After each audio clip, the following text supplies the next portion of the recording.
spending the night on the ferry, finally arrived in Japan, just as the sun was rising. The morning light painted the sky over Fukuoka's port in shades of gold and pink, a perfect welcome, as if Japan itself was saying, "Good morning, I hope you slept well, because from here on, everything moves fast."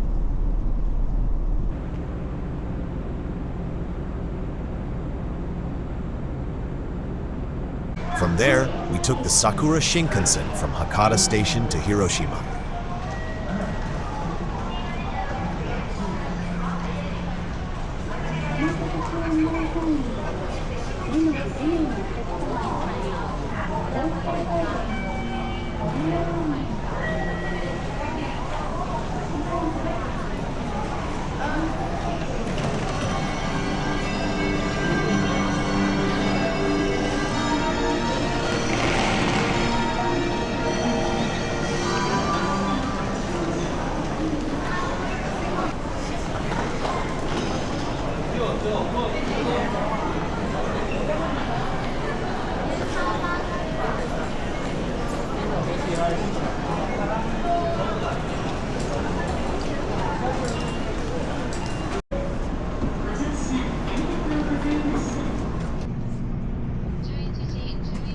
Sleek, fast, and quiet like a ninja of public transport.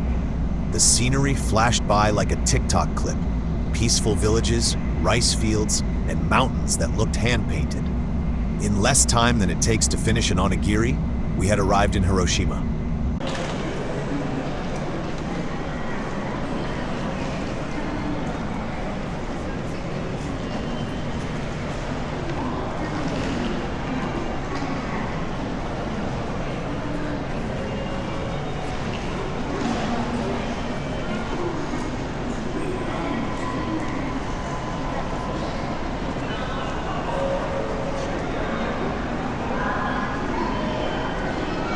We then switched to a JR local line toward Miyajima.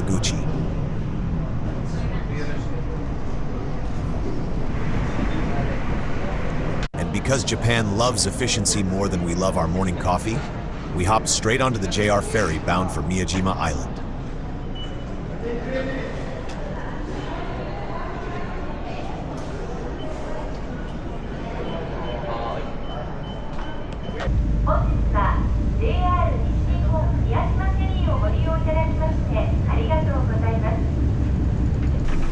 Thank you for taking our JR West Japan Miyajima ferry today. We hope you have enjoyed your passage to Miyajima. Our first steps on Miyajima Island led us straight into the red wooden corridors of the shrine. On each side of the entrance, white paper lanterns were decorated with the shrine's red emblem.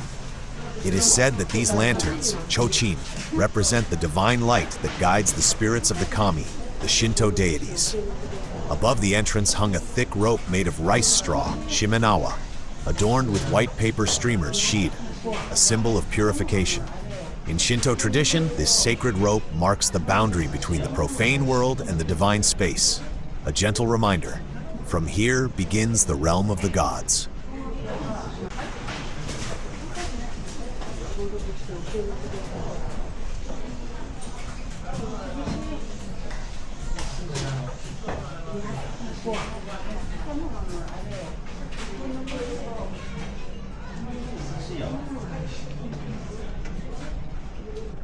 Before stepping deeper into the shrine, we noticed branches decorated with white paper streamers, called haregushi. These are used in Shinto for purification, a ritual meant to drive away impurities and negative energies. The branch is held in the hand and gently moved from side to side or in circular motions around the body while a prayer is recited. The movement symbolizes the dispelling of negative energies and the cleansing of both soul and body.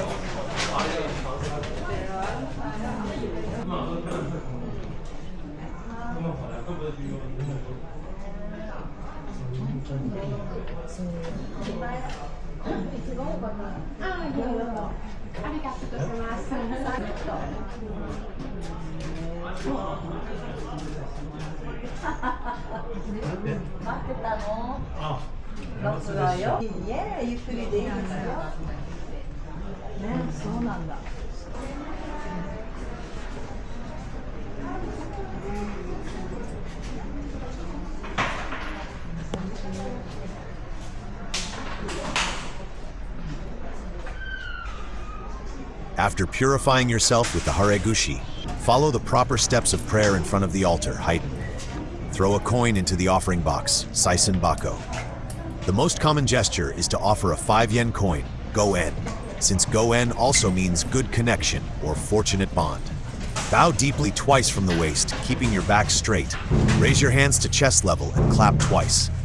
The first clap to announce your presence to the god. The second clap to express joy and gratitude. Keep your palms together after the second clap and silently make your personal prayer or wish, negai. Once you have finished your prayer, make one final deep, respectful bow. After leaving Itsukushima Jinja behind, we leave the red corridors and head toward Daishoin Temple, located higher up at the foot of Mount Mizan. Along the way, the island's inevitable local celebrities appear, the Miyajima deer. They wander calmly among people, inspect backpacks, read restaurant menus, and if you're not careful, might even eat your ferry ticket. They carry a clear attitude of, "We were here first," and historically speaking, they truly were.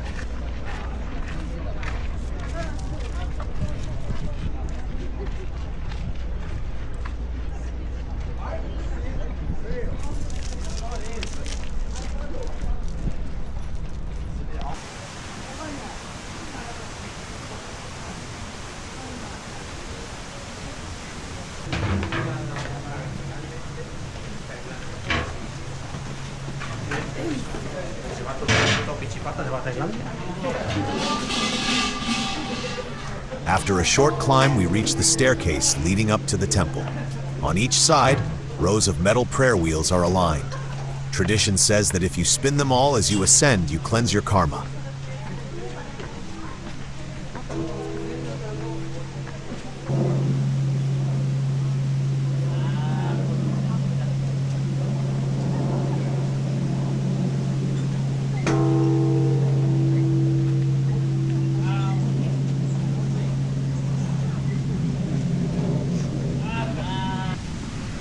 Unlike the solemn atmosphere of a Zen temple, Daishoin has a different kind of quiet, not austere but warm, almost homely.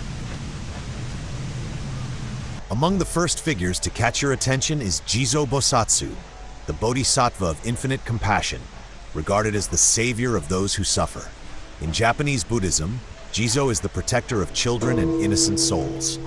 Right beside him, another emblematic figure draws the eye, Daruma Daishi, Bodhidharma, the Indian monk who founded the Zen school.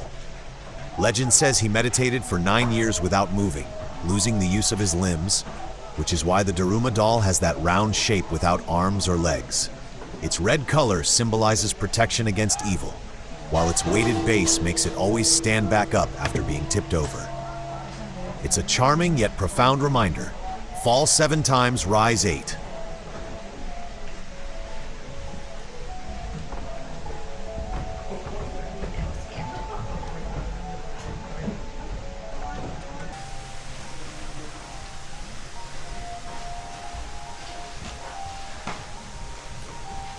A bit further along, you encounter Binzuru Sonya, a disciple of the Buddha, venerated for his healing power. His statue is visibly polished, a sign that many visitors touch the part of the body where they feel pain, hoping for relief. It's impossible not to notice the shiny knees and shoulders, a gentle reminder that back and leg pain are universal, regardless of faith.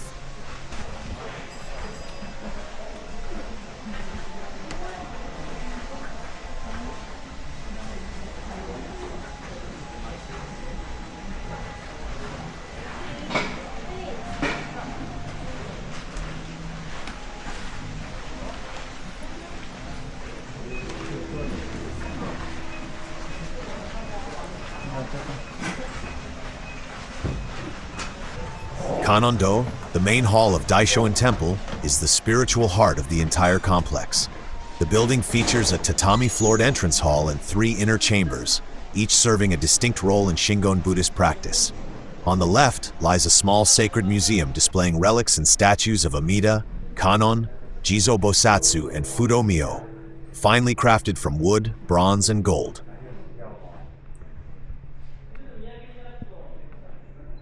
In front lies the large entrance hall, a spacious, covered veranda with tatami flooring and sliding shoji doors that filter the natural light. There are no bright lamps, only the soft daylight streaming through the wide windows. On the walls are displayed photographs, contemporary paintings, and explanatory panels about the temple's history. So the space also serves as an orientation area for visitors or a place for small ceremonies.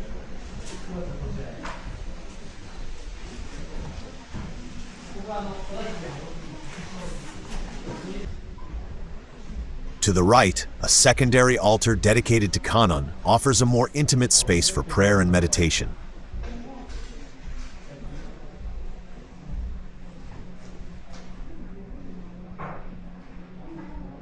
At the center is the main worship area, where a Taizokai mandala, womb world mandala, represents the cosmic compassion of Dainichi Nyorai.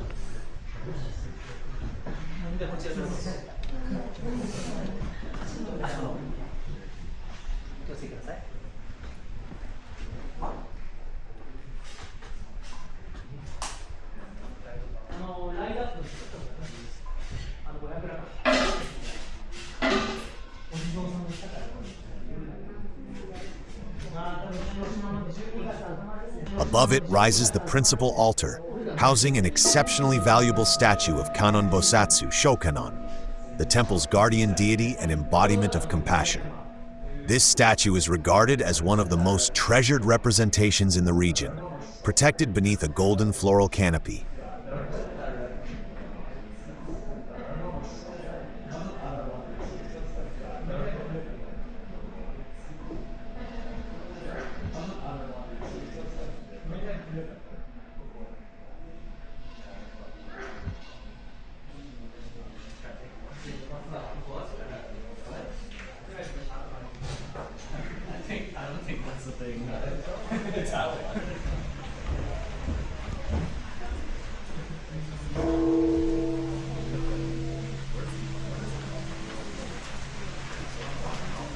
Here you'll also find an underground passage known as the Tunnel of the 88 Temples, or the Ryokan Hall Passage, an experience that combines profound spirituality with a healthy dose of total darkness.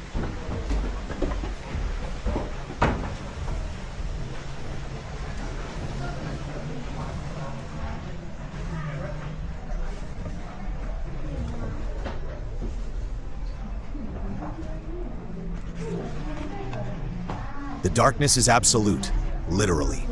After the first few steps, you can't see a thing. Not your hands, not the walls. You just feel your way along the cold stone and let your survival instinct guide you.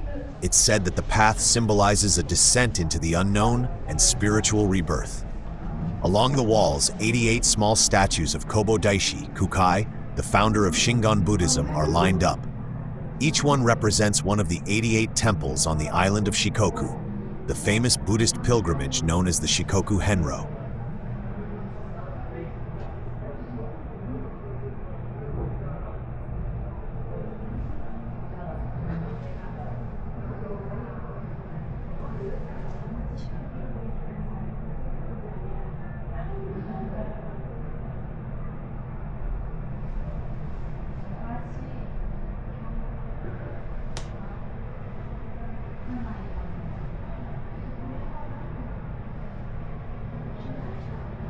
Tradition says that walking through this tunnel is spiritually equivalent to completing the entire pilgrimage, a compact form of enlightenment. Basically a Shikoku Express, 1,200 kilometers of devotion, reduced to a corridor of just a few meters and 0 blisters. Personally, I oscillated between, I'm having a revelation, and I just hope no one's in front of me or I'll step on their foot.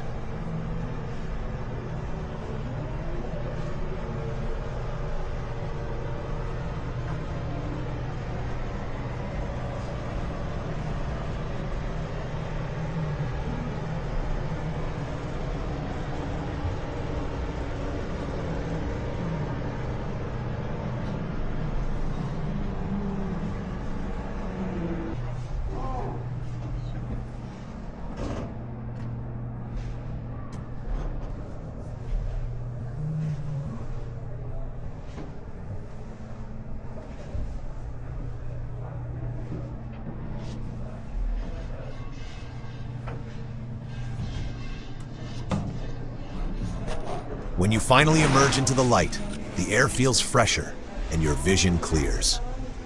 Maybe it's just the relief of not having gotten lost in the dark, but spiritually speaking, you could also call it a kind of fast-track enlightenment.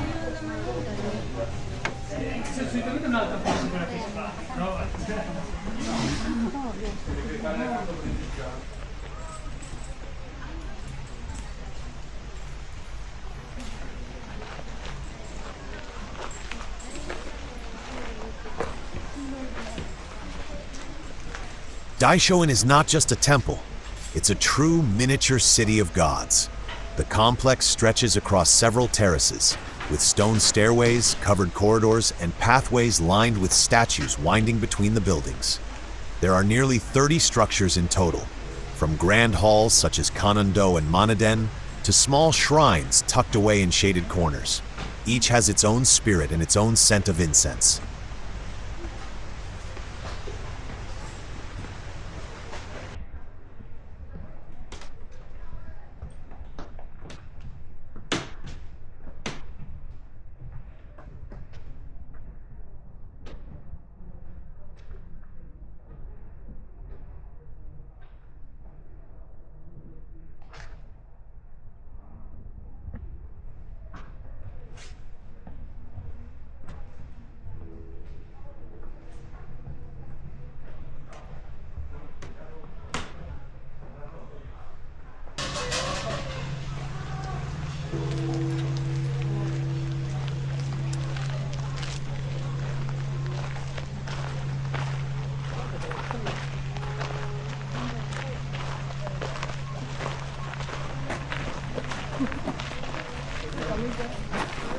Our steps then lead us back toward the sea, where the unmistakable symbol of Miyajima Island rises, the floating torii gate of the Itsukushima Shrine. Painted in a vivid vermilion red, this gate marks the boundary between the profane and the sacred. In the Shinto tradition, a torii signifies the entrance to a pure realm, a place where the kami spirits may descend. The gate we see today isn't exactly young. The current structure dates back to 1875, though the first gate was erected here in the 12th century, during the time of the Taira clan. Since then, it has been rebuilt several times, always in the same spot. The torii stands over 16 meters tall and is made of camphor wood, a material resistant to water, time, and apparently the curiosity of the millions of tourists who photograph it daily from every imaginable angle. When the tide is high, the gate appears to float on the water, perfectly reflected in the calm surface of the bay, while boatmen glide silently beneath it in an almost ceremonial hush. When the tide recedes, however, the magic shifts. You can walk right up to its base, touch the damp wood, and discover that the floating gate actually has its feet firmly planted in the sand. Some say the perfect moment to see it is at sunset, when the light turns golden and the torii seems to glow softly in the sun's embrace. I'd say it's perfect at any time. Whether you see it floating on the waves or touch it with your own hands, it's one of those images that linger in your memory far longer than in your photos.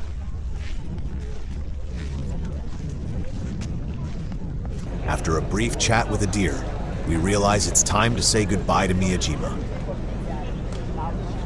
We take the ferry back to Hiroshima, leaving behind the island's calm and the quiet promise that we'll return someday.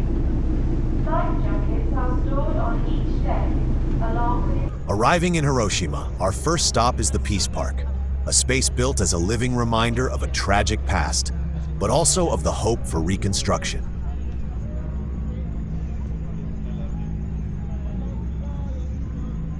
At the heart of the park stands the memorial to the victims of the atomic bomb, a simple concrete arch through which, if you look closely, you can see the flame that burns eternally, a symbol of remembrance and the desire for peace.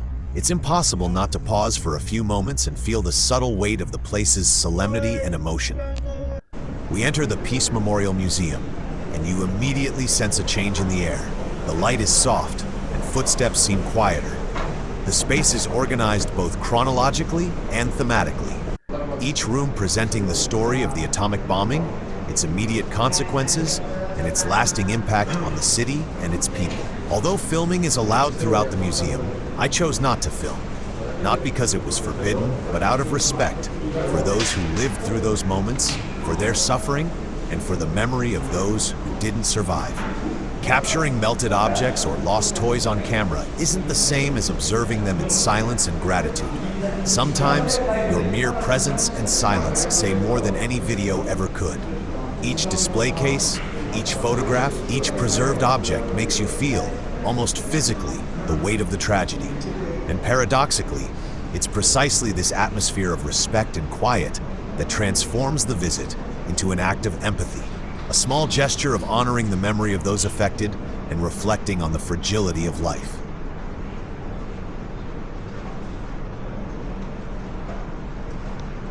Stepping out of the museum, we find ourselves once again in the open air, in the middle of Peace Park.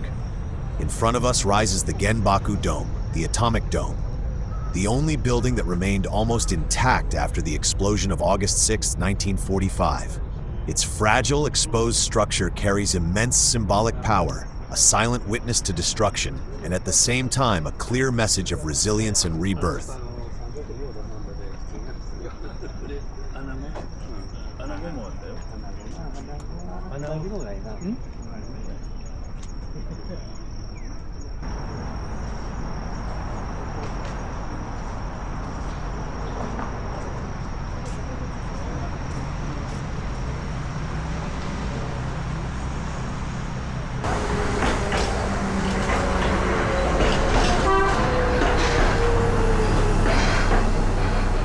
Later, on one of the city's sidewalks, we come across a street musician playing a cheerful song on his guitar, a rhythm that makes people stop and smile.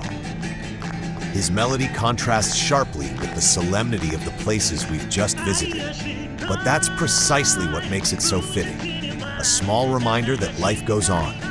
Watching the people humming along or tapping their feet to the beat, we feel that the city is not only a witness to tragedy, but also a place of renewal and everyday vitality.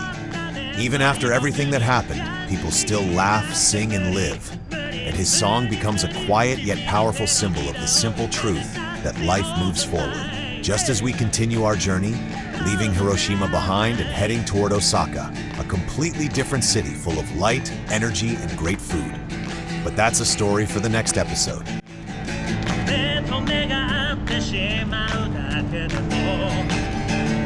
So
れでもきっと手が届くって信じ